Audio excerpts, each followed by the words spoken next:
Negotiable instrument act की अगर बात की जाए, बातचीत नहीं होनी चाहिए अब, तो ये अपना कॉन्ट्रैक्ट एक्ट का एक पार्ट है। इसमें स्पेशली जो है cheques, promissory note, bills of exchange, इन सब की बात होती है। मतलब जितने भी निगोशिएबल इंस्ट्रूमेंट्स होते हैं, मतलब मनी के फॉर्म में जितने भी पेमेंट होते हैं, उनके पेमेंट के रूल वगैरह इसमें बताए गए हैं कि अगर पेमेंट में कोई दिक्कत हो रही है, मान लो चेक डिसऑनर्ड हो रहा है, या फिर जो है बिल्स ऑफ एक्सचेंज में कोई प्रॉब्लम आ रही, प्रोमिसरी नोट में आ रही, तो उनसे रिलेटेड प्रोविजन क्या है, क्या लॉ अवेलेबल है उनसे रिलेटेड, समझ रहे हो, ये सारी बातें बताई गई हैं। अगर देखा जाए तो कॉन्ट्रैक्ट एक्ट कब आया था अपना, 1872, और 81 में इसको कॉन्ट्रैक्ट से अलग किया गया। समझ रहे हो कि नहीं, मतलब पहले ये भी कॉन्ट्रैक्ट का ही पार्ट था, इसको कॉन्ट्रैक्ट से अलग किया गया 1881 में, तो इसका नाम हो गया निगोशिएबल इंस्ट्रूमेंट एक्ट 1881। अब डिफिनेशन एंड फीचर्स क्या है, negotiable instrument is a document that represent promise और एन इंस्ट्रक्शन टू पे स्पेसिफिक अमाउंट ऑफ मनी। मतलब कि या तो प्रॉमिस करते हैं, प्रॉमिस इन द सेंस कि हम फ्यूचर डेट में एक सर्टेन अमाउंट पे करेंगे, जैसे कि चेक 10 दिन बाद की काटी, तो 10 दिन बाद की चेक काटने का मतलब क्या है कि हम 10 दिन बाद पेमेंट करेंगे उसका, तो एक फ्यूचर डेट को पेमेंट करने का प्रॉमिस करते हैं। या फिर इंस्ट्रक्शन करते हैं, इंस्ट्रक्शन का मतलब हमने कहा कि चेक काट दो इनके नाम का, तो किसी थर्ड पर्सन को पे कर दिया हमने, इंस्ट्रक्शन कर रहे हैं कि इनको पेमेंट करो, समझ रहे हो। स्पेसिफिक अमाउंट, स्पेसिफिक अमाउंट का मतलब कोई हम अमाउंट डिसाइड कर लेते हैं कि इतना अमाउंट हम पे करेंगे, clear. These instruments are used to transfer money between people and governed by the Negotiable Instrument Act 1881। ये जो है इंस्ट्रूमेंट्स का यूज क्या होता है, मनी को ट्रांसफर करने के लिए। ये समझ लो मनी की सुविधा को बढ़ाने के लिए, मनी को और अच्छे वे में सर्कुलेट करने के लिए इन इंस्ट्रूमेंट्स का यूज होता है, समझ लो। इन मनी अगर कैश में ही खाली बात की जाए तो हर पर्सन के पास पैसा नहीं होता है इंस्टेंट मनी जो ट्रांसफर कर दे, इसीलिए ये सारी सुविधाएं बनाई गई हैं। The main purpose of negotiable instrument is to simplify financial transaction, financial transaction को सिंपल करना, ट्रांजेक्शन को कॉम्प्लेक्स ना करना। जैसे कि क्रेडिट की फैसिलिटी देना, क्रेडिट की फैसिलिटी देखो तो बिल्स ऑफ एक्सचेंज वगैरह में क्या होता है, क्रेडिट फैसिलिटी दी जाती है, तो मनी के जो पेमेंट है उसको और सुविधाजनक बनाना, making it safer to transfer large amount of money without the risk of the theft और रॉबरी। अब अगर आप चेक देखेंगे तो चेक किस लिए काटा जाता है, मान लो बहुत बड़ा अमाउंट है तो देखो विड्रॉल भी करते हैं तो हम लोग चेक भर के तब विड्रॉल करते हैं, क्यों। अगर देखा जाए तो मेन रीजन क्या है हम लोगों का बैंकिंग फैसिलिटी यूज करने का, पैसा अगर घर पे रखेंगे तो क्या होगा, थेफ्ट होगा, रॉबरी हो सकती है, जैसे रॉबरी हुई घर का सारा पैसा खत्म, ऐसा हो सकता है। लेकिन अगर बैंक में रखा है, हम चेक का यूज कर रहे हैं, bills of exchange, promissory note, इनका सबका यूज कर रहे हैं, तो हमारा पैसा सर्कुलेशन में है, बैंक में है, समझ रहे हो, तो वो पैसा थेफ्ट या रॉबरी के उससे बच जाएगा। निगोशिएबल इंस्ट्रूमेंट में स्पेशली जो है एक प्रॉमिस होता है, रिटन प्रॉमिस कि हम इतना पैसा पे करेंगे, या सम ऑफ मनी। तीन टाइप के इसमें होते हैं, पहला होता है प्रोमिसरी नोट, प्रोमिसरी नोट में एक रिटन डॉक्यूमेंट होता है, रिटन प्रॉमिस होता है कि मान लो एक sum of money, sum of money का मतलब 2000 रुपए, 5000 रुपए हम आपको पर्टिकुलर डेट को पेमेंट करेंगे। बिल्स ऑफ एक्सचेंज क्या होता है, एक रिटन ऑर्डर होता है to pay certain amount. Check क्या होता है, एक रिटन ऑर्डर होता है, बैंक को ऑर्डर दिया जाता है कि स्पेसिफिक अमाउंट स्पेसिफिक पर्सन को पे करो। जैसे हमने मान लो अक्षत के नाम का चेक लिखा, तो बैंक को हम ऑर्डर कर रहे हैं कि अक्षत को पेमेंट करो, समझ में आया। These instrument can either be payable to a bearer, bearer का मतलब होता है जो वो चेक को होल्ड करेगा, मतलब जिसके पास चेक होगा वो बैंक जाके पैसा ले सकता है, बियरर। या फिर ऑर्डर, ऑर्डर का मतलब हमने किसी का नाम उसमें मेंशन किया हुआ है, जैसे मान लो अक्षत लिख दिया, तो अक्षत लिख दिया तो अक्षत के अकाउंट में डायरेक्ट अक्षत को पेमेंट किया जाएगा, कोई भी पर्सन नहीं ले सकता है। The key advantage of the negotiable instrument is their ability to transfer easily, मतलब फंड्स इजिली ट्रांसफर हो जाते हैं, which is not the case of non negotiable instrument. Funds वगैरह का ट्रांसफर वगैरह बहुत इजी होता है। इसकी डिफिनेशन थी, फीचर्स थी, मतलब मेन इसका जो कोर था कॉन्सेप्ट वो हमने बताया, इसको एक बार पढ़ लो, कोई दिक्कत हो तो पूछ लो।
आगे हम लोग पढ़ते हैं इसके फीचर्स क्या होते हैं। फीचर्स का मतलब इसमें ये चीज़ें होनी चाहिए।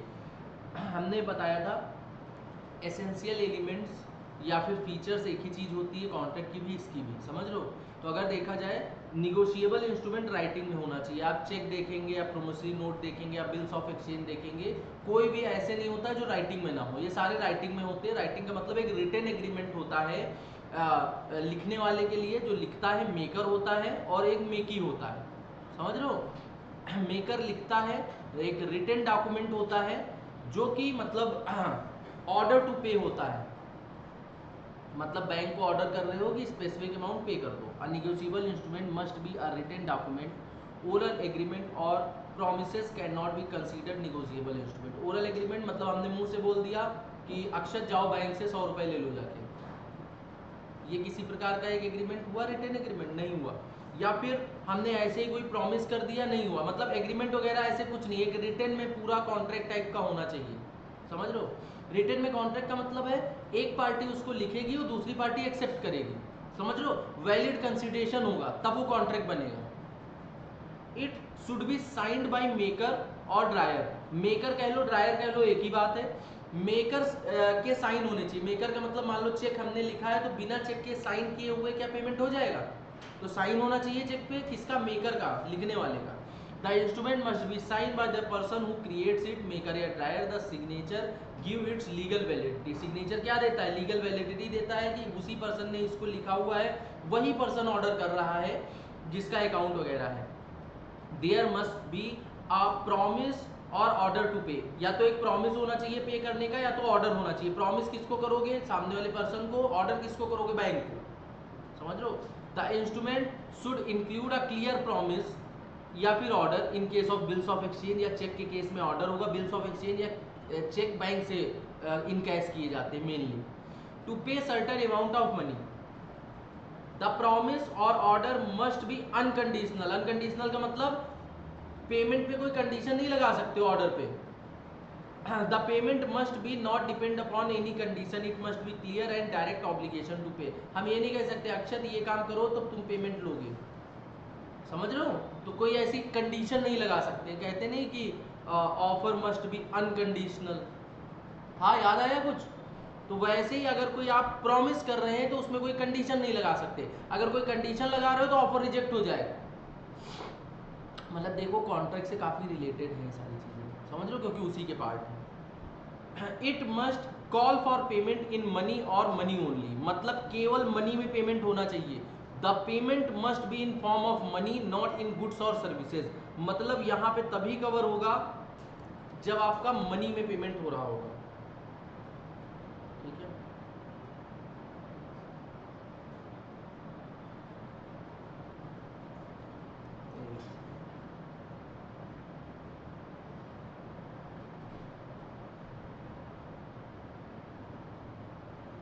देखो क्लास नहीं चल रही क्या उस पे ऐड में,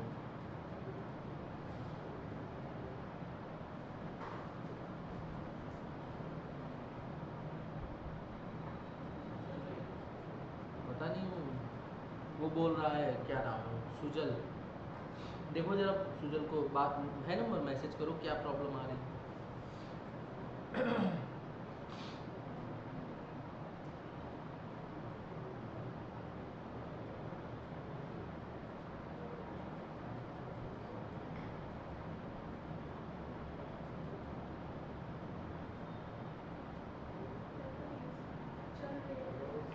चल रही है वो तो मुझे देखनी है। चलो, it should call for payment for certain sum, the amount to be paid must be specified clearly in the instrument। मान लो चेक है, चेक में दो जगह अमाउंट लिखा हुआ होता है, एक बार आपका डिजिट में लिखा हुआ होता है कि कितने रुपए, मान लो 2,10,000 रुपीज है ऐसे करके, और फिर आपका शब्दों में, वर्ड्स में भी लिखा रहता है, समझ रहे हो। अमाउंट क्लियरली मेंशन होना चाहिए, कोई भी अनसर्टेन अमाउंट नहीं एक्सेप्टेड है, कोई भी अनसर्टेन अपने मन से डाल दो। The property in the instruments may be passed in two ways, क्या लिखा है, बाय मेयर डिलीवरी, अगर कोई प्रॉपर्टी लिखी हुई है तो डिलीवरी के थ्रू पास हो सकती है। In some cases the instrument can be transferred just by handing it over like a bearer cheque, या फिर एंडोर्समेंट हो सकता है for other types of negotiable instrument the transfer happens by the endorsing, sign कर दिया transfer माना जाएगा the instruments other than delivering to the new holder, मतलब केवल इंस्ट्रूमेंट एक से दूसरे के पास चला गया उसको डिलीवरी मान ली जाएगी सेकेंड वाले केस में। 8 पॉइंट क्या है, the consideration is presumed to have been passed, the law assumes that there is a valid exchange or consideration something in value in return of the instrument, मतलब law ये मानता है कि मान लो किसी ने चेक लिखा है तो चेक के बदले में एक वैलिड कंसिडरेशन है, एज्यूम किया जाता है, even if there is not specially mentioned, अगर कोई स्पेशली मेंशन नहीं है कोई कंसिडरेशन तब भी एक वैलिड कंसिडरेशन माना जाता है निगोशिएबल इंस्ट्रूमेंट के केस में। निगोशिएबल इंस्ट्रूमेंट में तीन ही चीज़ों को कवर किया जाता है, promissory note, bills of exchange और चेक, इनका भी डिफरेंस भी पढ़ोगे। इसको पढ़ लो एक बार फिर हम लोग आगे बढ़ते हैं।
तो हम लोग पढ़ते हैं प्रोमिसरी नोट। अब प्रोमिसरी नोट क्या होता है, एक रिटन प्रॉमिस होता है मेड बाय वन पर्सन जिसको हम मेकर बोलते हैं, pay certain amount of money to another person जिसको हम पेई बोलते हैं, ठीक है, और the person who holds the note जिसको बियरर बोलते हैं जो कि होल्ड करता है। इसको सेक्शन 4 में हम लोग गवर्न करते हैं। इसके की फीचर्स क्या होते हैं, सबसे पहला फीचर एक रिटन डॉक्यूमेंट होता है, promissory note must be written down और कैन नॉट बी ओरल। हमने कहा है जितने भी डॉक्यूमेंट होते हैं सब रिटन होते हैं। अनकंडीशनल प्रॉमिस मतलब कोई भी कंडीशन नहीं लगी होनी चाहिए, ऊपर पढ़ चुके हो। साइन होना चाहिए मेकर का, ये भी ऊपर पढ़ चुके हो। सर्टेन अमाउंट होना चाहिए, ये भी ऊपर पढ़ चुके हो। दो पार्टीज होनी चाहिए, ये भी ऊपर पढ़ चुके हो। कोई दिक्कत, सारे सेम पॉइंट है, इसको पढ़ डालो।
हाँ, एग्जाम्पल दे रखे हैं, जैसे इसका एग्जाम्पल देखोगे, एक प्रॉमिस कर रहे हैं बी से कि हम ऑर्डर पे आपको जो है पे करेंगे 50,000 रुपीज़, या फिर I acknowledge myself to be indebted to be for 1 lakh rupees to be paid on demand, मतलब 1 लाख रुपए बी से हमारे उधारी पे हैं, समझ लो क्रेडिट पे हैं, और जब डिमांड करेंगे तब पे करेंगे। ये सारे प्रोमिसरी नोट है। अब इनवैलिड एग्जांपल्स क्या है?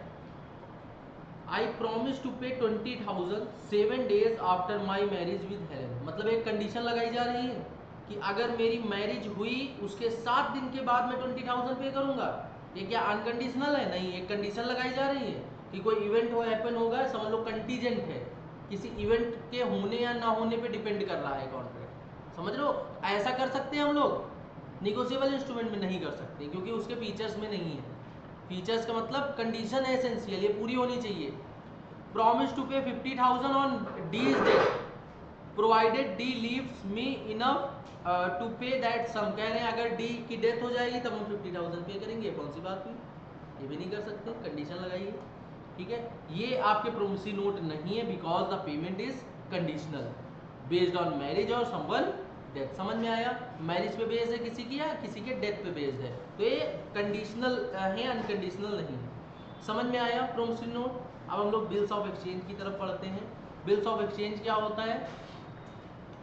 एक रिटन डॉक्यूमेंट होता है, मतलब ये जितने भी हैं सब में तुमको एक कीवर्ड कॉमन मिलेगा, रिटन डॉक्यूमेंट, समझ लो, क्योंकि ये तीनों चीजें ओरल हो ही नहीं सकती। इन विच वन पर्सन, जो ड्रायर होता है, gives an unconditional order to another person, drawee होता है mainly bank, to pay certain amount of money to the third party, payee जिसको बोलते हैं। अच्छा ये बताओ, बिल्स ऑफ एक्सचेंज तुम लोगों ने 11th 12th में पढ़ा होगा, मेनली 11th में है चैप्टर, समझ लो।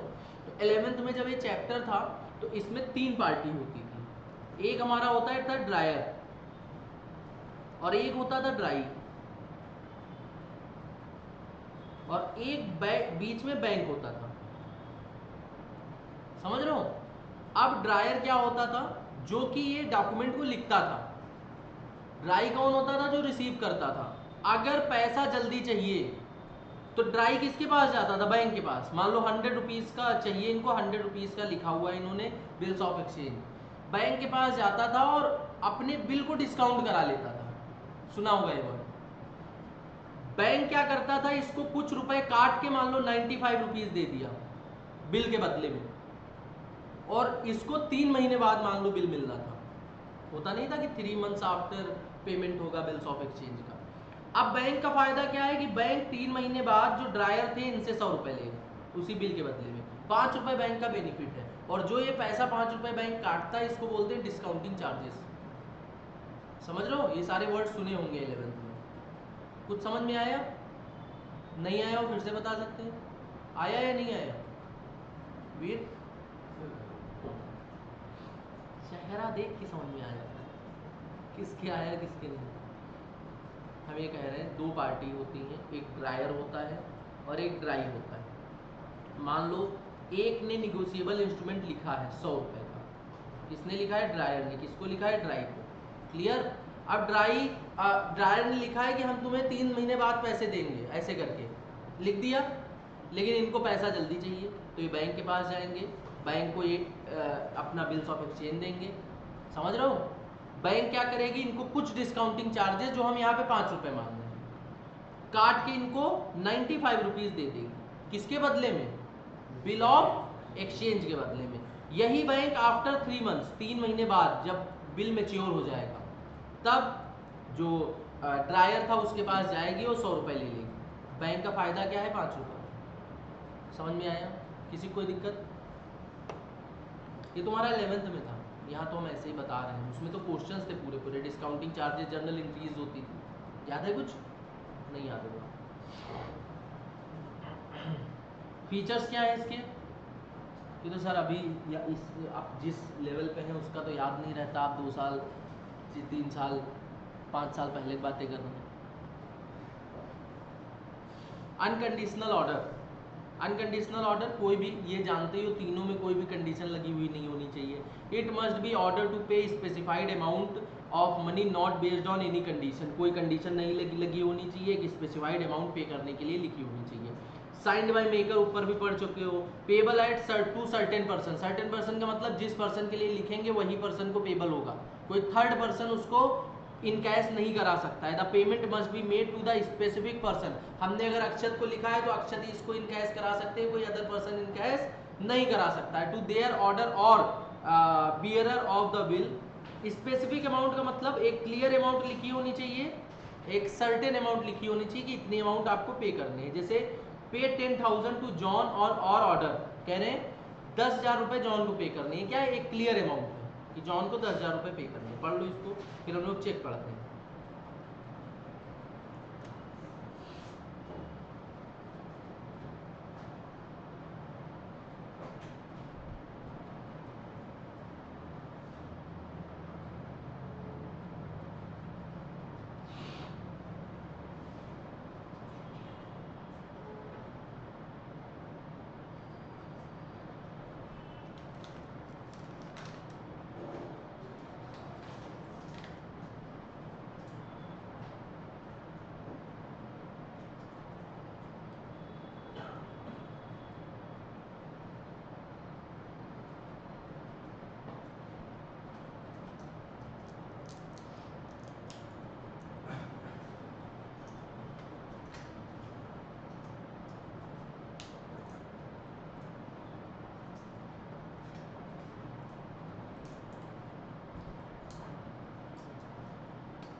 तो हम लोग चेक की बात करते हैं, पढ़ लिया ना। तो cheque is the special type of bills of exchange, इसको अलग दर्जा दिया गया है। That is always draw on a bank, मतलब बैंक के लिए लिखा जाता है।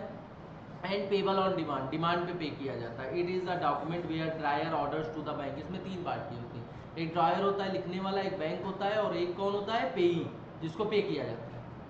ड्रायर के ऑर्डर पे बैंक पे करता है, समझ लो। चेक के केस में तीन पार्टी होती है, ड्रायर के ऑर्डर पे बैंक को पेमेंट मिलता है, ठीक है। की फीचर्स क्या होती है इसमें, तीन पार्टी होती है, ड्रायर, ड्राई एंड पेई। तीनों बता चुके हैं। ड्रायर जो लिखता है चेक, वो ड्रायर होता है। ड्राई कौन होता है, bank that order to pay the money. Bank dry कौन होता है, जिसको ऑर्डर किया जाता है पेमेंट करने के लिए। पेई कौन होता है, the person who suppose to be receive the money. मतलब ड्राई कौन होता है, अगर देखो बैंक, समझ रहे हो। पेई कौन होता है, ऐसा पर्सन जो मनी को रिसीव करेगा, जिसको बैंक पेमेंट करेगी। Payable on demand, the money is paid immediately when the cheque is presented to the bank. मतलब जब चेक बैंक में प्रेजेंट की गई है, इमीडिएटली उसका पेमेंट हो गया है। अच्छा, चेक कब प्रेजेंट की जाएगी, जब उसकी ड्यू डेट होगी। ड्यू डेट का मतलब अगर चेक हमने 10 दिन बाद की लिखी है तो 10 दिन बाद प्रेजेंट की जाएगी। आप आज अगर पेमेंट प्रेजेंट कर देंगे तो आज वो इन कैश नहीं हो पाएगी, समझ रहे हो। includes electronic check, a check can be also in form of electronic। और क्या लिखा हुआ है, इसका क्या मतलब, इमेज जो चेक होती है डिजिटल जनरेटेड होती है, वो भी हो सकती है। अब टाइप्स ऑफ चेक क्या होते हैं, एक चेक इन इलेक्ट्रॉनिक फॉर्म होता है जो कि डिजिटल वर्जन चेक का होता है। उसके बाद अगला क्या होता है, क्या लिखा हुआ, इसका क्या मतलब, a cheque that is digitally process during the clearing cycle instant of physically moving the paper cheque. कह रहे हैं ये डिजिटली प्रोसेस होती है, मतलब डिजिटली आपने दे दिया और वो डिजिटली प्रोसेस होकर अकाउंट में ट्रांसफर हो जाएगी अगले पर्सन के।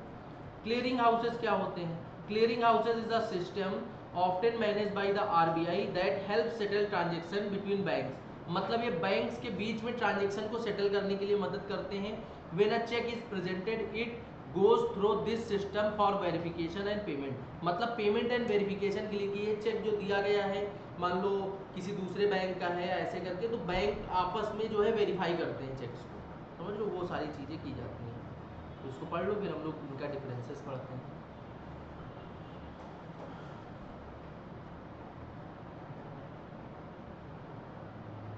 बातें नहीं पढ़ना है, ये तो बाहर भेज देंगे जो बातें करेगा।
Difference between promissory note and bills of exchange, सबसे भयंकर डिफरेंस कि ये सेक्शन 4 में डिफाइंड है, सेक्शन 5 में डिफाइंड है।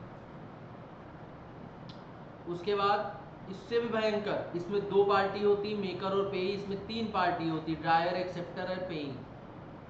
ये सब बता चुके हैं अभी, ठीक है।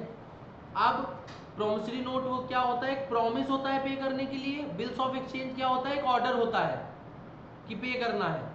इसमें कोई कंडीशन अलाउड नहीं है in the promise. A bill can be accepted with condition, bill में कंडीशन हो सकती है। The makers liability is primary, maker की जो लाइबिलिटी होती है वो प्राइमरी होती है, और जो ड्राई की लाइबिलिटी होती है वो सेकेंडरी होती है एंड कंडीशनल होती है। सेकेंडरी कैसे होती है बता सकता है कोई? बिल्स ऑफ एक्सचेंज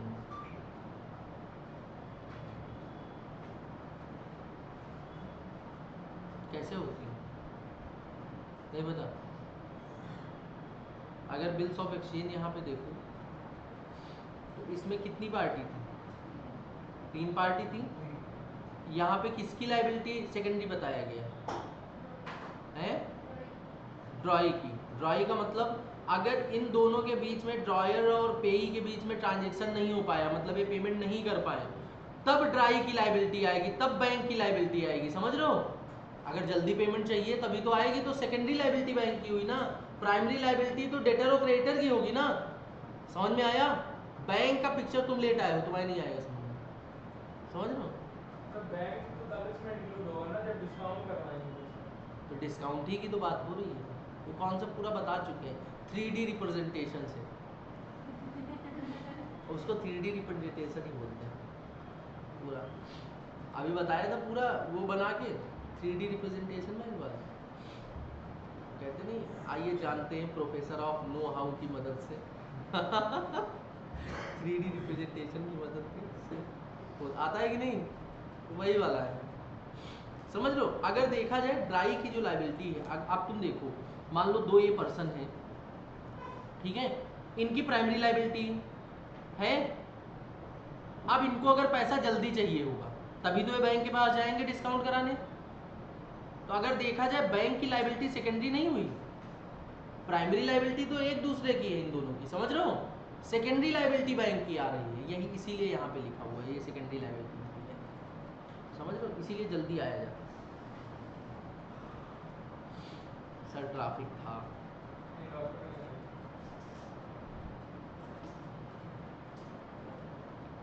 डिफरेंस समझ में आ गया?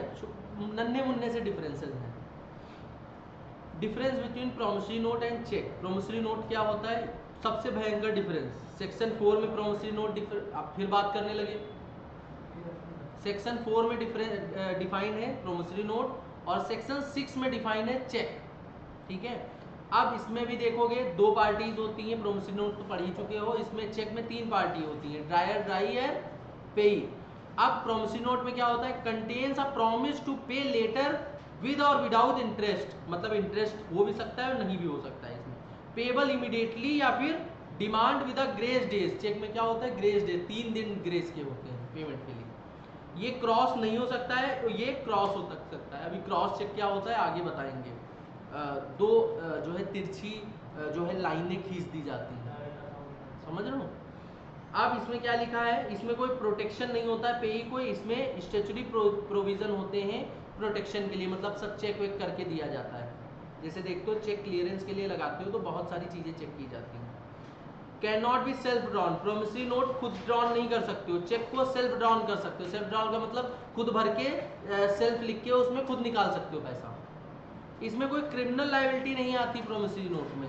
क्रिमिनल लायबिलिटी अप्लाई होती है अगर चेक वगैरह डिसऑनर्ड वगैरह एक आपका अपराध माना जाता है, चेक वगैरह अगर डिसऑनर्ड होती है, अकाउंट से देखो पैसा कटता है, देखा है अगर डिसऑनर्ड होती है। इसमें प्रोमिसरी नोट में स्टैम्प ड्यूटी वगैरह लगती है, स्टैम्प पेपर लगता है, इसमें कोई स्टैम्प वगैरह नहीं लगता है। इसकी लिमिटेशन 3 साल की होती है और चेक 6 महीने में एक्सपायर हो जाता है, समझ रहे हो। बिल्स ऑफ एक्सचेंज और चेक के बीच में क्या डिफरेंस है इसको पढ़ो, क्योंकि अब देखो हमने ये भी पढ़ा दिया ये भी पढ़ा दिया, नहीं समझे। एक सेकंड, अगर देखोगे प्रोमिसरी नोट ऊपर से पढ़ते आ रहे हो, बिल्स ऑफ एक्सचेंज भी पढ़ते आ रहे हो, इनके सबके बीच का डिफरेंस, तो ये डिफरेंस खुद से पढ़ोगे। CW क्लास 1 उनको पढ़ लो पहले, ये वाला पढ़ लो फिर पूछो। सर तो CW देने लगे, बचपन की याद आ गई है नहीं।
हाँ बेटा, हाँ बेटा, good morning.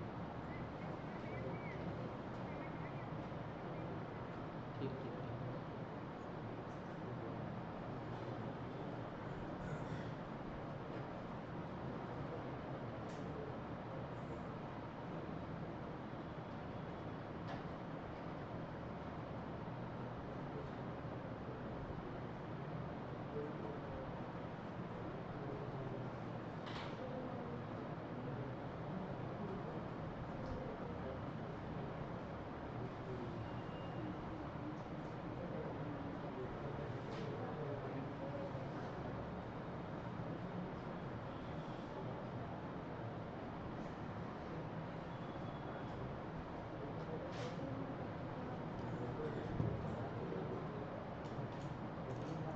Parties of the instrument कौन होता है, ड्रायर होता है, ये पढ़ चुके हो भी।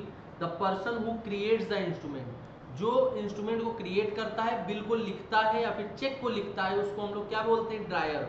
The dryer is the responsible for making the promise और ऑर्डर टू पे। ड्रायर ही प्रॉमिस करता है कि हम पे करेंगे या फिर ऑर्डर करता है कि हम पे करेंगे। बैंक वगैरह को ऑर्डर कौन करता है, ड्रायर करता है। ड्राई कौन होता है, the person directed to pay the specific amount in the instrument. In case of cheque the drawee is the bank, मतलब ऐसा पर्सन जिसको डायरेक्शन मिलता है स्पेसिफिक अमाउंट पे करने के लिए। जैसे कि बैंक को डायरेक्शन मिल रहा है कि किसी पर्सन को आप स्पेसिफिक अमाउंट पे करें, clear. Drawee in case of need, अगर देखा जाए, if there is a person named in the instrument who can be called upon if the drawee is unable to make the payment, that person is called the drawee in case of need. इसका क्या मतलब है, कोई बता सकता है। कह रहे हैं अगर if there is a person, हाँ बेटा, ठीक ठीक ठीक ठीक ठीक,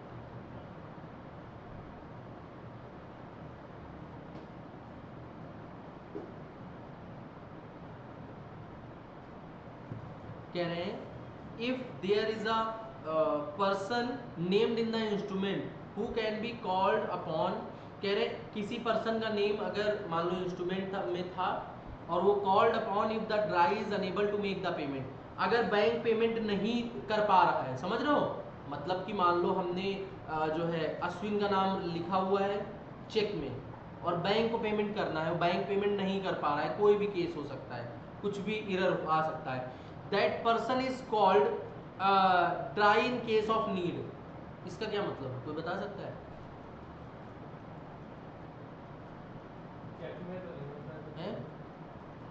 एक एग्जांपल दे रहे हैं, बोलो। अगर मान लो किसी भी केस में पेमेंट नहीं हो पाया तो किसी भी पर्सन को मान लो जिसने चेक लिखा है वही ड्राई बन जाएगा, उसी से तो पेमेंट लेगा, नहीं समझे? मान लो हमने चेक लिखा हुआ है अश्विन को, मतलब कि बैंक जाके पेमेंट ले लो, ये बैंक गए, ड्राई कौन है? बैंक, बैंक ने पेमेंट नहीं दे पाया किसी भी कारण से, सिग्नेचर मिसमैच हो गए, मान लो ऐसा कुछ हो गया, ठीक है, तो इस केस में क्या होगा, ये हम ही से तो आगे पैसा मांगेंगे, तो ड्राई कौन बन जाएगा? डायरेक्टली हम बन जाएंगे जो कि इनको पेमेंट करेंगे। तो dry in case of need, कोई भी पर्सन या फिर हम किसी थर्ड पर्सन, हमने कहा हमारे भाई के पास चले जाओ, उनसे दूसरा चेक ले लो या उनसे पेमेंट ले लो कैश में, ऐसा भी तो कर सकते हैं, क्लियर? एक्सेप्टर कौन होता है? The drawee who agrees to pay the amount specified in the bills of exchange. ऐसा ड्राई, ड्राई का मतलब बैंक या कोई अनदर पर्सन जो कि एग्री कर दे बिल्स ऑफ एक्सचेंज में लिखा हुआ अमाउंट कि हम ये अमाउंट पे करेंगे। This happens when the drawee signs and accept the bill. ये तभी होता है जब ड्राई बिल को साइन करे एंड एक्सेप्ट करे। Acceptor for honor if the bills of exchange is not accepted or it is dishonored, a person may step into the accept the bill for the honor, the dryer or endorser the person is called to the acceptor of honor। कह रहे हैं अगर मान लो dishonoured हो जाता है bill, ठीक है, या फिर किसी भी तरीके से एक्सेप्ट नहीं होता है, तो जो भी पर्सन आता है मान लो उसके बाद उसको एक्सेप्ट करने, उसको हम लोग क्या बोलते हैं? क्या बोलते हैं? एक्सेप्टर ऑफ ऑनर, ठीक है। पे क्या होता है? The person named in the instrument who will receive the money और whose order the payment is made to. Payee कौन होता है? जिसका नाम कहाँ होता है? इंस्ट्रूमेंट में, मतलब जिसको पेमेंट मिलने वाला होता है, जैसे अश्विन थे अपने केस में, पे, समझ रहे हो, जिनको एक्चुअल में अमाउंट ट्रांसफर होने वाला था।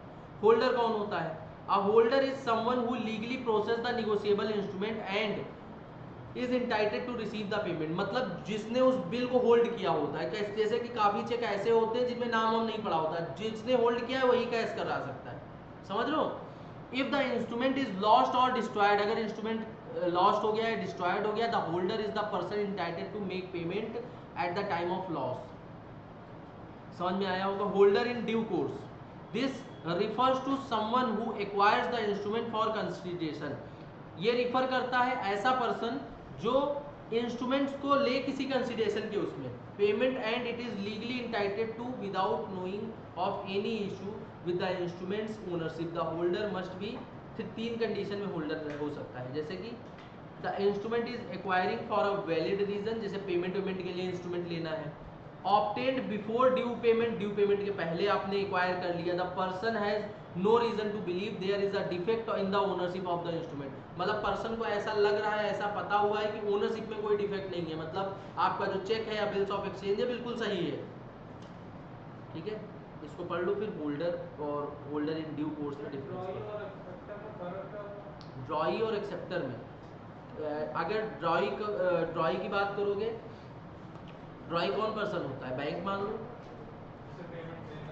जिसे पेमेंट करना है ऑर्डर पे, ठीक है। एक्सेप्टर कौन होता है? मान लो ड्रॉई हमने बनाया लेकिन उसने एक्सेप्ट नहीं किया तो एक्सेप्टर नहीं होगा।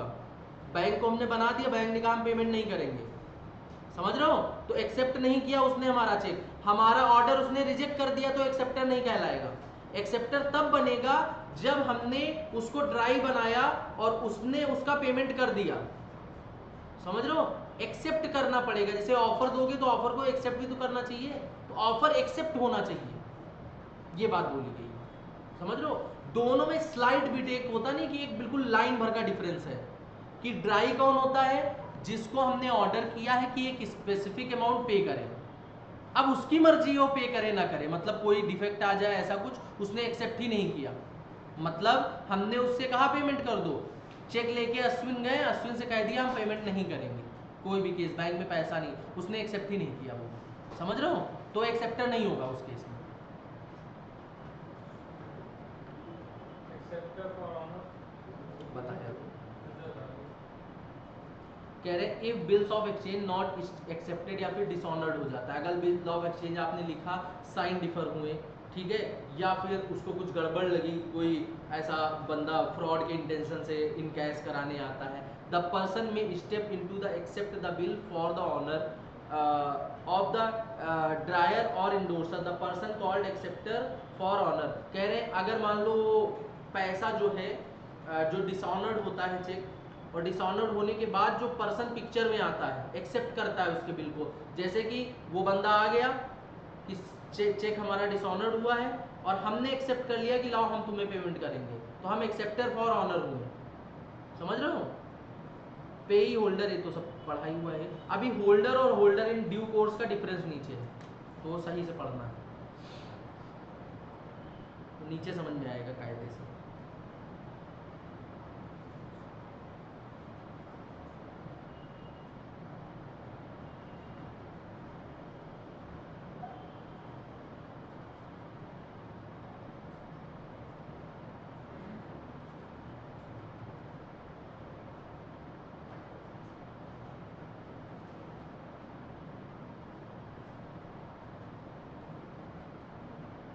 बिफोर मैच्योरिटी का मतलब क्या होता है यहाँ पर?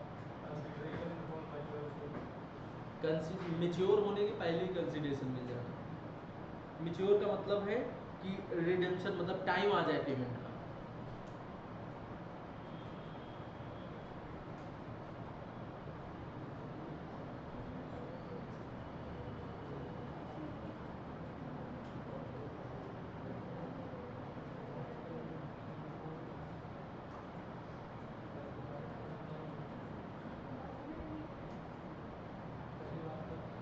आदित्य अब डेली आओगे ना पक्का?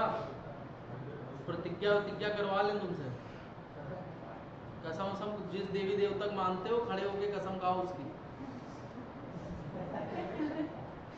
कहते सर ये नहीं कर सकते, क्यों? है तो हम अपने देवी देवता को दांव पे नहीं लगा सकते। है कि नहीं?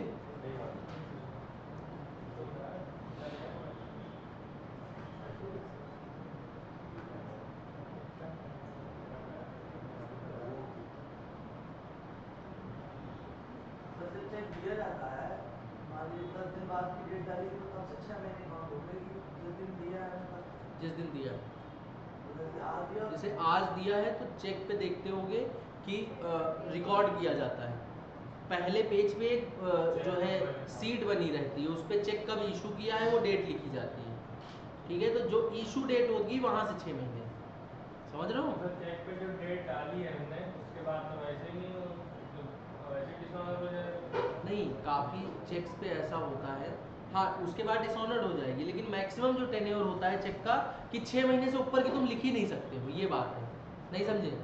मान लो आज हम लिख रहे हैं तो 6 महीने की बाद की कोई डेट नहीं डाल सकते। तो हमें बैंक को कैसे पता हमने लिखा कब है? बैंक को कैसे पता हमने लिखा कब? 6 महीने बाद की डेट हम डाल रहे हैं तो बैंक को थोड़ी पता है कि हमने 6 महीने पहले लिख दी थी डेट। क्यों नहीं पता होता है? तो अगर हम घर पे बैठ के लिख रहे हैं घर पे बैठ के वो अगर देखा जाए तो